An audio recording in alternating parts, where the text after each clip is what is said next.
Recording by Nick Number. The Power and the Glory by Charles W. Diffin. There were papers on the desk, a litter of papers scrawled over in the careless writing of indifferent students with the symbols of chemistry and long mathematical computations. The man at the desk pushed them aside to rest his lean, lined face on one thin hand.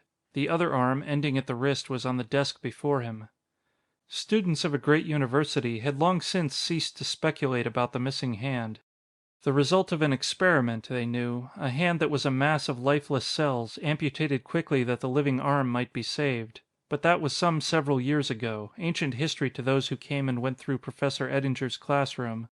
And now Professor Eddinger was weary and old, he told himself as he closed his eyes to shut out the sight of the interminable papers and the stubby wrist that had ended forever his experiments and the delicate manipulations which only he could do. He reached slowly for a buzzing phone, but his eyes brightened at the voice that came to him. "I've got it! I've got it!" The words were almost incoherent. "This is Avery, Professor, Avery! You must come at once. You will share in it. I owe it all to you. You will be the first to see. I'm sending a taxi for you." Professor Eddinger's tired eyes crinkled to a smile. Enthusiasm like this was rare among his youngsters, but Avery, with the face of a poet, a dreamer's eyes, and the mind of a scientist, good boy, Avery, a long time since he had seen him, had him in his own laboratory for 2 years. "What's this all about?" he asked. "No, no," said a voice. "I can't tell you. It is too big. Greater than the induction motor. Greater than the electric light. It is the greatest thing in the world. The taxi should be there now. You must come." A knock at the office door, where a voice said, "Car for Professor Eddinger," confirmed the excited words. "I'll come," said the professor. "Right away." He pondered, as the car whirled him across the city, on what this greatest thing in the world might be. And he hoped with gentle skepticism that the enthusiasm was warranted. A young man opened the car door as they stopped. His face was flushed, Eddinger noted, hair pushed back in disarray, his shirt torn open at the throat. "Wait here," he told the driver, and took the professor by the arm to hurry him into a dilapidated building. "Not much of a laboratory," he said, "but we'll have better, you and I. We'll have better—" The room seemed bare with its meager equipment, but it was neat, as became the best student of Professor Eddinger. Rows of reagent bottles stood on the shelves, but the tables were a litter of misplaced instruments and broken glassware, where trembling hands had fumbled in heedless excitement. "Glad to see you again, Avery." The gentle voice of Professor Eddinger had lost its tired tone. "It's been 2 years you've been working, I judge. Now what is this great discovery, boy? What have you found?" The younger man, in whose face the color came and went, and whose eyes were shining from dark hollows that marked long days and sleepless nights, still clung to the other's arm. "It's real," he said. "It's great. It means fortune and fame, and you're in on that, Professor. The old master," he said, and clapped a hand affectionately upon a thin shoulder. "I owe it all to you. And now I've learned... No, you shall see for yourself. Wait." He crossed quickly to a table. On it was an apparatus. The eyes of the older man widened as he saw it.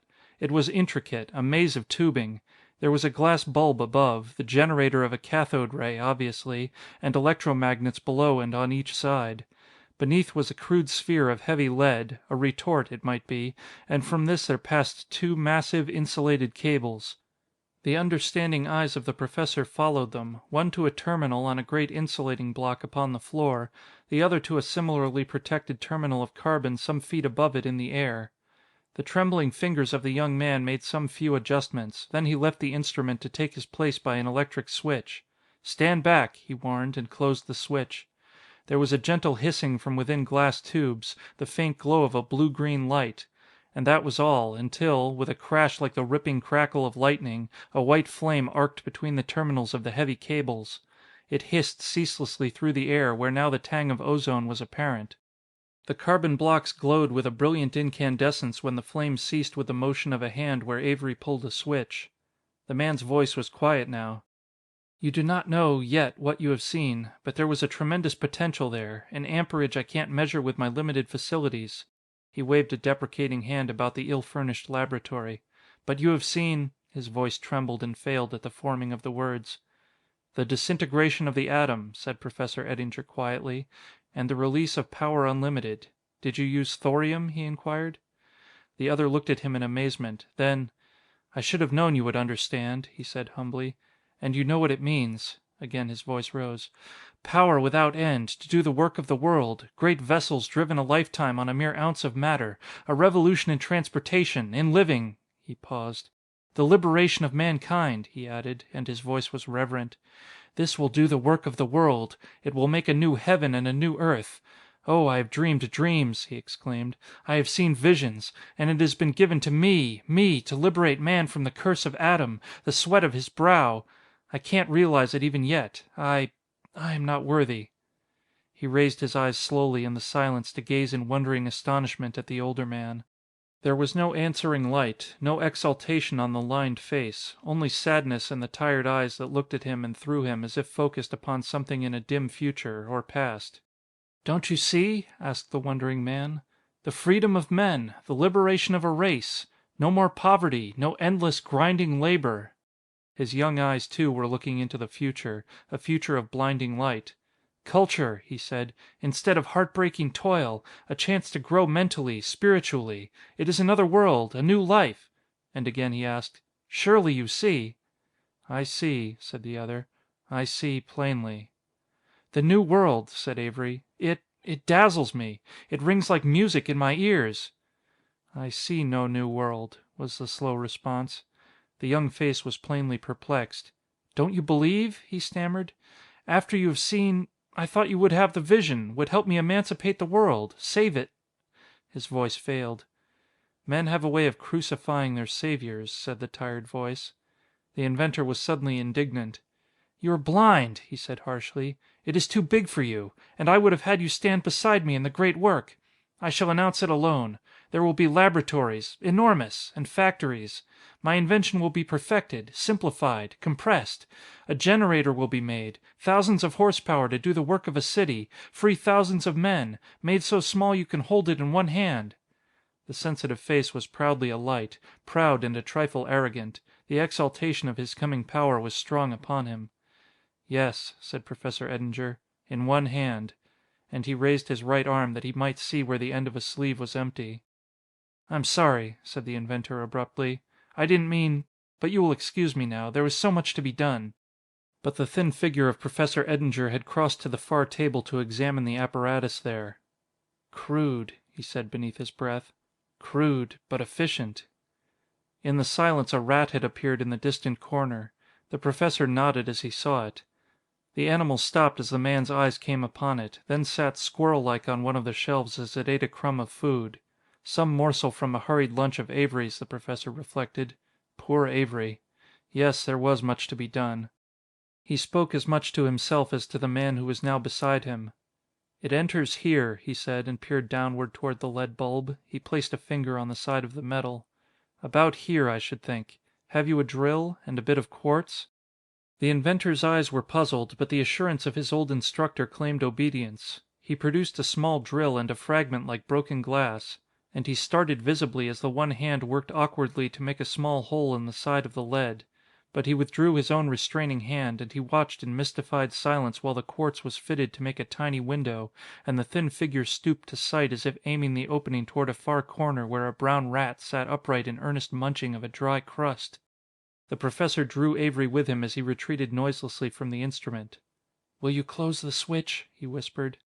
The young man hesitated, bewildered at this unexpected demonstration, and the professor himself reached with his one hand for the black lever.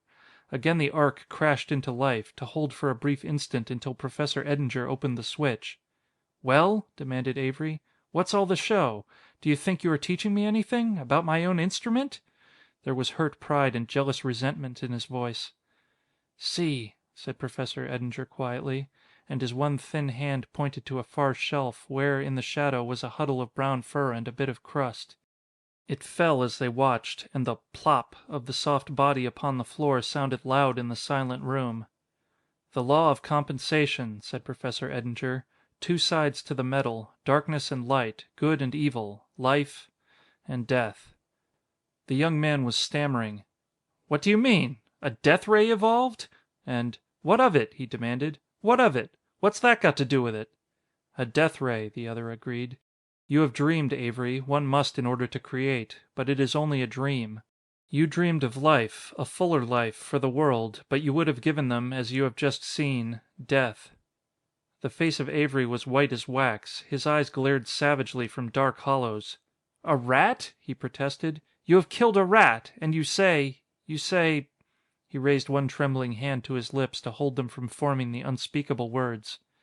"A rat," said the Professor, "or a man, or a million men. We will control it! All men will have it, the best and the worst, and there is no defense. It will free the world. It will destroy it. No!"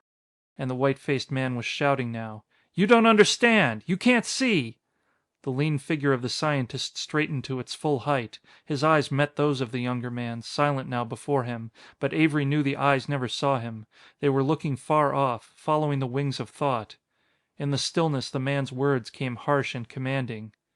"Do you see the cities?" he said. "Crumbling to ruins under the cold stars? The fields? They are rank with wild growth, torn and gullied by the waters. A desolate land where animals prowl.